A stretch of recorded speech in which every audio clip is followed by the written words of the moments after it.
ईसाइस का ग्रंथ अध्याय 9। अंधकार में भटकने वाले लोगों ने एक महती ज्योति देखी है। अंधकार में राज्य में रहने वालों पर ज्योति का उदय हुआ है। तूने उन लोगों को आनंद और उल्लास प्रदान किया है, जैसे फसल लुनाते समय या लूट बांटते समय उल्लास होता है, वे वैसे ही तेरे सामने आनंद मना रहे हैं। उन पर रखा हुआ भारी जुआ, उनके कंधों पर लटकने वाली बहगी, उन पर अत्याचार करने वाले का डंडा, यह सब तूने तोड़ डाला है, जैसे कि मदियन के दिन हुआ था।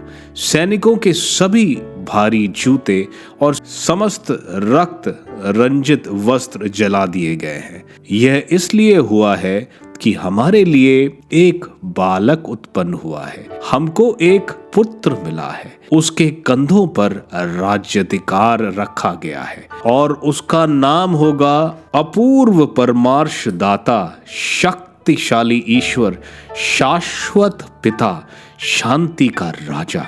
वह दाऊद के सिंहासन पर विराजमान होकर सदा के लिए शांति, न्याय और धार्मिकता का साम्राज्य स्थापित करेगा।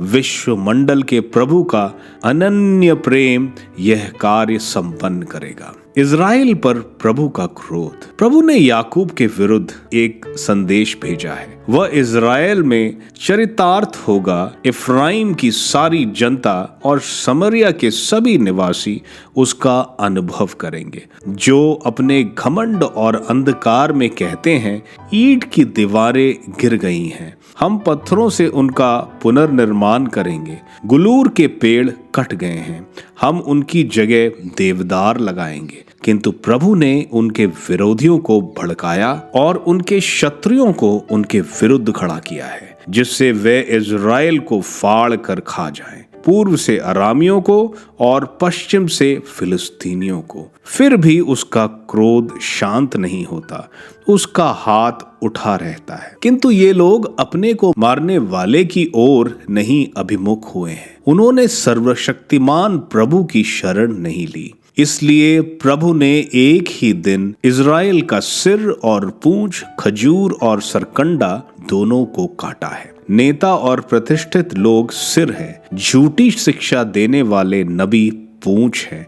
इस प्रजा के पद प्रदर्शकों ने उसे भटकाया और भटकाई हुई प्रजा नष्ट हो गई है। प्रभु उसके युवकों पर प्रसन्न नहीं होगा, वह उसके अनाथों और विधवाओं पर दया नहीं करेगा, क्योंकि सब के सब अधर्मी और अपराधी हैं।